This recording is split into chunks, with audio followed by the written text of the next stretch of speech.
വേനൽക്കാലത്ത് ആരോഗ്യത്തെ സംരക്ഷിക്കുന്നതിന് വേണ്ടി ആയുർവേദത്തിൽ ഒട്ടനവധി മാർഗങ്ങൾ നിർദ്ദേശിക്കപ്പെട്ടിട്ടുണ്ട്. നമുക്കറിയാം, ഇന്ന് കേരളം ദിനം പ്രതി ചുട്ടുപൊള്ളിക്കൊണ്ടിരിക്കുകയാണ്. അതോടൊപ്പം തന്നെ പലതരത്തിലുള്ള ആരോഗ്യ പ്രശ്നങ്ങളും ഉണ്ടാകുന്നുണ്ട്. എന്നാൽ ഈ ആരോഗ്യത്തെ സംരക്ഷിക്കുന്നതിന് വേണ്ടി നമുക്ക് പല ആഹാരമായാലും അതുപോലെ നമ്മൾ ചെയ്യുന്ന വ്യായാമങ്ങൾ ഇവയ്ക്കൊക്കെ ചില നിയന്ത്രണങ്ങൾ വരുത്തി കഴിഞ്ഞാൽ നമ്മുടെ ആരോഗ്യ പ്രശ്നങ്ങളെ സംരക്ഷിക്കാൻ സാധിക്കും. കാലാവസ്ഥ അനുസരിച്ച് 6 ഋതുക്കളിലാണ് പറയപ്പെട്ടിട്ടുള്ളത്. അതിലുള്ളത് 1 ശിശിരം, വസന്തം, ഗ്രീഷ്മം, വർഷം, ശരത്. ഗ്രീഷ്മ ഋതുവാണ് ഇപ്പോൾ നമ്മുടെ നടന്നുകൊണ്ടിരിക്കുന്നത്. ഗ്രീഷ്മ ഋതുവിൻ്റെ പ്രത്യേകത എന്ന് വെച്ചാൽ ഏറ്റവും ചൂട് കൂടിയ കാലഘട്ടമാണ്. അത് പ്രാദേശികമായിട്ട് ഇപ്പം നമ്മുടെ കേരളത്തിൽ അനുഭവപ്പെടുന്ന ചൂട് ഉത്തരേന്ത്യയിൽ അനുഭവപ്പെടണമെന്നില്ല. കേരളത്തെ സംബന്ധിച്ചോളം മറ്റ് വർഷങ്ങളെ അപേക്ഷിച്ച് ഈ വർഷം അനിതരസാധാരണമായ ചൂടാണ് ഉണ്ടായിക്കൊണ്ടിരിക്കുന്നത്. അതുകൊണ്ട് ഒട്ടേറെ ആരോഗ്യ പ്രശ്നങ്ങൾ ഇപ്പോൾ ഉണ്ടായിക്കൊണ്ടിരിക്കുന്നുണ്ട്. പ്രത്യേകിച്ചും നിർജ്ജലീകരണം, അതോടൊപ്പം തന്നെ മറ്റ് മാനസിക രോഗങ്ങളടക്കമുള്ള സ്ട്രെസ് ഒക്കെ അടക്കം രോഗങ്ങൾ ഉണ്ടാകുന്നു.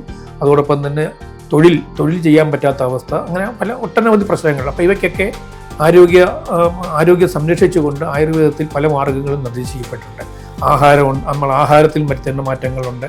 അതോടൊപ്പം തന്നെ ചില പ്രത്യേക ഔഷധങ്ങൾ ഈ സമയത്ത് ഉപയോഗിക്കുക. നമ്മുടെ സ്കിന്നിനെ ഏറ്റവും കൂടുതൽ നമ്മുടെ ശരീരത്തിലെ ഈ ചൂട് വരുമ്പോൾ നമ്മുടെ തൊലിയെയാണ് ബാധിക്കുന്നത്. നമ്മൾ പത്രങ്ങളിലൊക്കെ വായിക്കാം, അൾട്രാ വയലറ്റ് റേസിൻ്റെ ഇതുകൊണ്ടുകൊണ്ട് അത് നമ്മളെ പ്രൊട്ടക്ട് ചെയ്യണമെന്നൊക്കെ. അതിനൊക്കെയുള്ള ഉപാധികൾ ആയുർവേദത്തിൽ പറയപ്പെട്ടിട്ടുണ്ട്. ആയുർവേദത്തിൽ പ്രധാനമായിട്ടും നമ്മളുടെ ഒരു പ്രധാന ചികിത്സ എന്നുള്ളതല്ല, നമ്മൾ ദിവസവും ചെയ്യേണ്ട ഒരു കാര്യമാണ് ശരീരത്തിൽ എണ്ണ ഇടുക എന്നുള്ളതാണ് അഭ്യംഗം എന്നറിയപ്പെടുന്നത്. പ്രത്യേകിച്ച് ഗ്രീഷ്മ ഋതുവിൽ അല്ലെങ്കിൽ സമ്മർ സീസണിൽ നമ്മൾ നമ്മുടെ ശരീരത്തിന് അനുയോജ്യമായും കാലാവസ്ഥയ്ക്കും അനുയോജ്യമായിട്ടുള്ള ചില പ്രത്യേക ഔഷധക്കൂട്ടുകൾ ഉപയോഗിച്ച് വേണം എണ്ണ തേക്കേണ്ടത്. അത് ഒരു ചികിത്സാ മാർഗമായിട്ട് ഉപയോഗിക്കാം. അതോടൊപ്പം തന്നെ നമ്മുടെ ശരീരത്തിൽ പുരട്ടേണ്ട, നമുക്കറിയാം പലതരം ക്രീമുകൾ ഇപ്പോൾ ഇറങ്ങാറുണ്ട്, സൺറൈസിനെയൊക്കെ പറയാം. അത് ആയുർവേദത്തിൽ ഔഷധങ്ങൾ ചേർത്തുള്ള പല ലേപനങ്ങൾ, ആ ലേപനങ്ങൾ ശരീരത്തിന് തണുപ്പ് ലഭിക്കുന്നതിനും അതോടൊപ്പം തന്നെ നമ്മുടെ സ്കിന്നിനെ സംരക്ഷിക്കുന്നതിനൊക്കെ വേണ്ടിയുള്ള ലേപനങ്ങളും പറയപ്പെട്ടിട്ടുണ്ട്. അത് ഈ സമയത്ത് ഈ സമ്മർ സീസണിൽ നമുക്ക് പ്രയോഗിക്കപ്പെടാവുന്നതാണ്.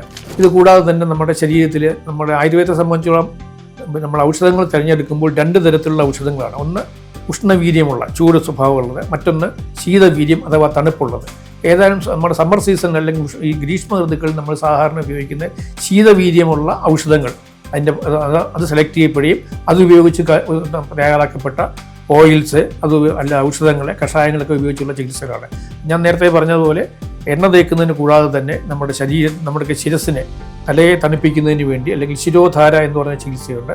അത് പ്രത്യേകതരം ഔഷധങ്ങൾ കൊണ്ട് കാച്ചിയ പാലുപയോഗിച്ച് ശിരോധാര ചെയ്യാറുണ്ട്.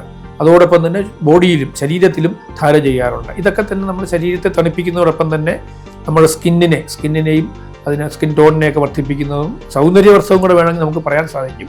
ഈ അൾട്രാ വയലറ്റ് റേസിനെയൊക്കെ തടയുന്നതിനൊക്കെ നമുക്ക് ഒരു പരിധിവരെ അതിനും സഹായിക്കും.